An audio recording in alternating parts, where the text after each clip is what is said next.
Madame de Pompadour was the famous mistress of King Louis XV of France. She was his political advisor, best friend, and chief lover. On the outside, their relationship was happy and healthy, but modern historians now know that the couple hid a dark secret behind bedroom doors. Since 5 years into their relationship, they stopped making love. But the reason for their abstinence was so shocking that it's impossible to forget. Jean-Antoinette Poisson, who would later be known as Madame de Pompadour, was born on December 29th of 1721. As a young girl, a fortune-teller predicted that she would reign over the heart of a king, a prophecy that would set her on a remarkable path. Despite her humble beginnings, Jeanne's destiny was intertwined with the highest echelons of French society. A significant scandal took place in Jeanne's childhood when her father, François Poisson, was discovered to be deeply in debt. In 1725, to avoid the severe consequences of his financial failures, he went into exile, only able to return 8 years later. At that time, failure to pay debts could result in the death penalty, making his exile a lesser evil. Madame de Pompadour's legacy extends beyond her political influence. According to the legend himself, King Louis XV was so enamored with her that he modeled the shape of the French champagne glass, the coupe on her breast. This enduring symbol of their intimacy reflects the scandalous nature of their relationship. From a young age, Jeanne was nicknamed Rayonnette, meaning Little Queen.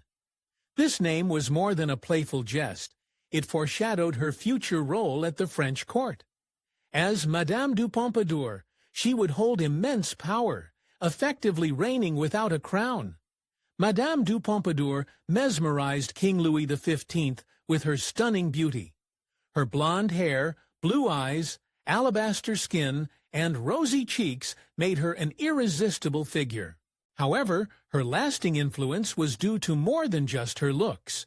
De Pompadour was not only beautiful, but also highly intelligent.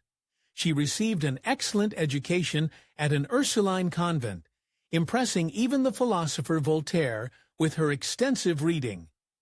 However, her academic pursuits were cut short when a severe bout of whooping cough forced her to return home, where her mother's ambitious plans for her began to unfold.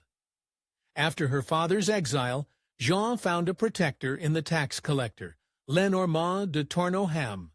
He became her legal guardian and provided her with expensive tutors to continue her education. There were rumors that his motivations were not entirely altruistic. Lenormand de Tournoham's devotion to Jeanne led to speculation that he was her biological dad. Whether true or not, this rumor explained his generous support and care for her. The question of Jeanne's paternity was further complicated by the involvement of her godfather, Jean Paris, who might have also been her biological father. Jeanne's mother's promiscuity left her parentage shrouded in mystery. At 19, Jeanne married Charles, a wealthy and handsome financier chosen by her guardian. Their marriage faced significant challenges. Charles was deeply infatuated with Jeanne, who initially reciprocated his feelings. She claimed she would never leave him except for one man, the king. Charles likely dismissed this as fantasy, but he soon learned not to underestimate her ambitions. Jeanne's mother played a crucial role in her destiny. After Jeanne returned from the convent, her mother became a mix of a pimp and a manager, training her daughter to be the king's ideal mistress. She believed Jeanne was a morsel fit for a king. The marriage between Charles and Jeanne was controversial. Lenormand de Tournoham, Jeanne's guardian, made Charles his sole heir, creating tension within the family. Jeanne's wit and intelligence shone in the French salons, where she mingled with influential figures like Voltaire. Despite her low-born roots, she became a prominent salon hostess. Pompadour first tried to get King Louis XV's attention with a show-stopping gesture. In 1744, the king went on a hunting expedition at Pompadour's estate. She rode in the king's path several times, changing outfits each time to make sure he saw her. No one becomes the king's chief mistress overnight. In 1744, Madame de Pompadour was already favored by Louis and tried to keep him away from Pompadour, but the rivalry ended brutally. In December 1744, Madame de Pompadour fell to her knees and convulsed from intense stomach pain. She died, claiming she had been poisoned. By March 1745, Pompadour became the king's official mistress and moved into the Palace of Versailles, directly above the king's chambers. King Louis XV's children were not pleased and called her Mommy Whore. Pompadour was thrilled to be the king's mistress. However, her husband Charles was deeply upset. He was shocked when he learned she planned to leave him. Charles's father even approved of Pompadour's social climbing and gave his blessing for her to pursue the king. Charles remained furious at Pompadour's betrayal and refused a prestigious position as French ambassador to Turkey, interpreting the offer as a way to remove him from France so Louis and Pompadour could enjoy their affair freely. When Charles refused to give up his wife, King Louis arranged a legal separation. Charles also enjoyed several affairs and eventually settled down with a famous dancer. This is where Charles drops out of history, and Pompadour's story accelerates. From 1755 to 1881, the British Army's 56th Regiment of Foot, known as the West Essex, earned the nickname Pompadours because their purple uniforms match Madame de Pompadour's favorite color and undergarments. When Madame de Pompadour moved into Versailles, she lived directly above King Louis XV. He had a secret staircase built between their rooms, which soon became public knowledge. Jealous courtiers mockingly suggested the king loved her only for her staircase. Despite potential tension with Queen Marie, Pompadour maintained a cordial relationship, paying off Marie's gambling debts and gifting her a golden snuff box. Marie quipped, "If there must be a mistress, better her than any other." At her peak, Pompadour served as a lady-in-waiting to Queen Marie, wielding significant power. She enjoyed luxury, including chocolate, champagne, and truffle soup, and provided comfort to the melancholic King Louis XV. They would retreat to Chalice, pretending to live simply while using costly items. Pompadour was titled Marquis of Pompadour by Louis, who also honored her brother.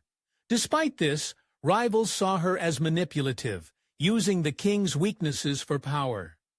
In 1750, public pressure forced Louis to reform, pushing Pompadour to rebrand as the friend of the king. She commissioned sculptures of herself to counteract negative sentiment and secured more lavish accommodations even when pushed to leave Versailles. Though Pompadour and Louis were deeply connected, they could not have a child. All of her pregnancies ended in miscarriage. Her influence included assisting with the Treaty of Versailles, leading to the 7 Years' War, which brought criticism but also reforms that made France wealthy. Pompadour's famous quote, "After us, the flood," implied indifference to the future. She began dressing as a peasant to challenge critics, a trend later adopted by Marie Antoinette. She decorated her boudoir with paintings of herself as a goddess and accepted Louis's other affairs, valuing his heart over his physical dalliances. In 1750, the public began to pressure King Louis XV to clean up his act, get rid of his mistresses, and live as a good Christian ruler. For Pompadour, this was as good as a death sentence. If the people wanted her gone, she'd be out on the streets. Luckily, Pompadour wasn't just pretty, she was smart too. She immediately rebranded, pitching herself as the friend of the king with an elaborate gesture. She commissioned 2 wildly expensive sculptures of herself. It's safe to say the people weren't thrilled. Even when the public demanded Pompadour get the heck out of Versailles, she managed to swing a deal in her favor. She agreed to live in another set of apartments to appease the court. She just didn't mention one little detail. Pompadour's new digs were even fancier and more expensive than her old place. Honestly, I should be mad, but I'm just impressed. Amid all Madame de Pompadour's missteps, she and the king really did share a deep connection. But there was one thing they could never share: a child. Pompadour was plagued by ill health, and even though she became pregnant multiple times, all of her pregnancies ended in the same tragic way. She miscarried her and the king's child every single time. Such was Pompadour's influence in Louis, the 15th court, that foreign diplomats often asked for her help with political negotiations. The esteemed diplomat Wenzel Anton Graf Kaunitz requested Pompadour's assistance with the seminal 1756 Treaty of Versailles. Pompadour knew this was a crucial moment for her budding political prowess, but she had no idea her actions would have utterly disastrous consequences. The Treaty of Versailles made waves in 18th-century Europe, and one of its biggest developments was turning the former enemies of France and Austria into allies. This alliance was the reason France entered the brutal 7 Years' War.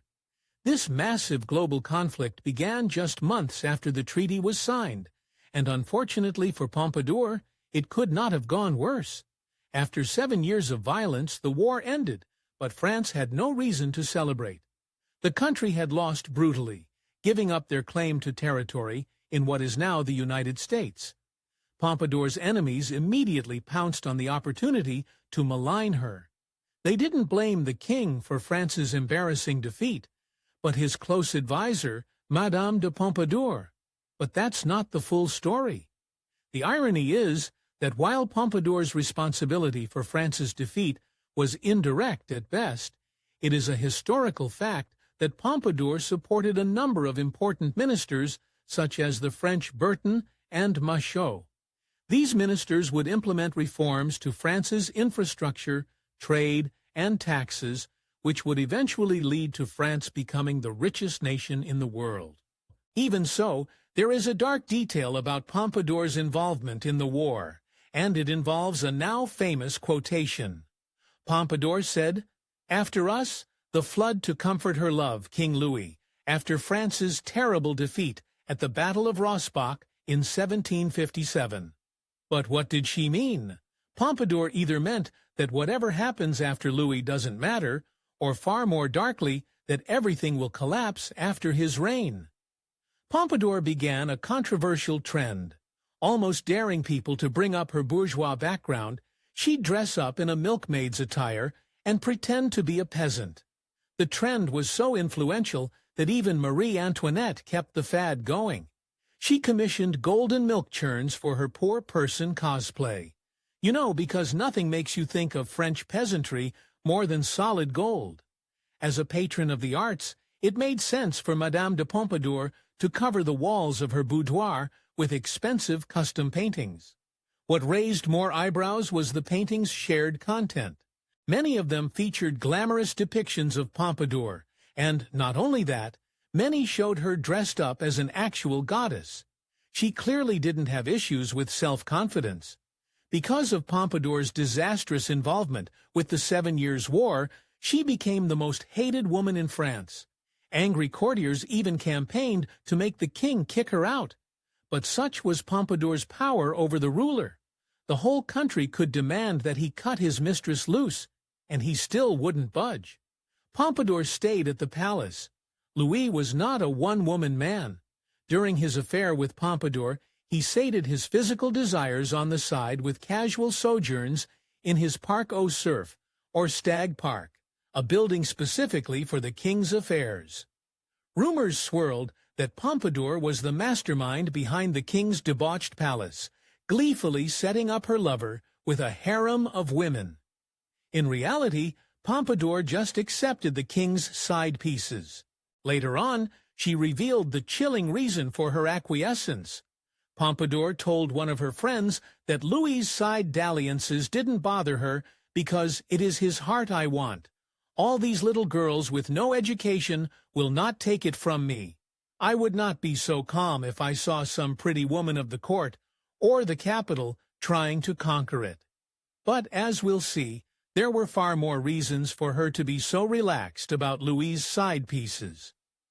Madame de Pompadour's shameless quest to get to the top of the French court didn't always make her the most popular person in the room, but when she got on the wrong side of the Conque de Maurepas, she learned to regret it. She wrote an utterly vicious poem about Pompadour where he made fun of her for her recent miscarriage. And as though that's not bad enough, some historians believe the poem had an even crueler meaning. In Maurepas' infamous poem, he refers to Pompadour's white flowers. It sounds innocent, but nothing could be further from the truth. Everyone at the court knew Maurepas' scandalous double meaning. He alleged that Pompadour's nether regions produce a thick, odorous discharge, but it gets even worse. Apparently, this wasn't just a cruel jibe. It might have been true. Scholars believe that Pompadour may have had leucaria.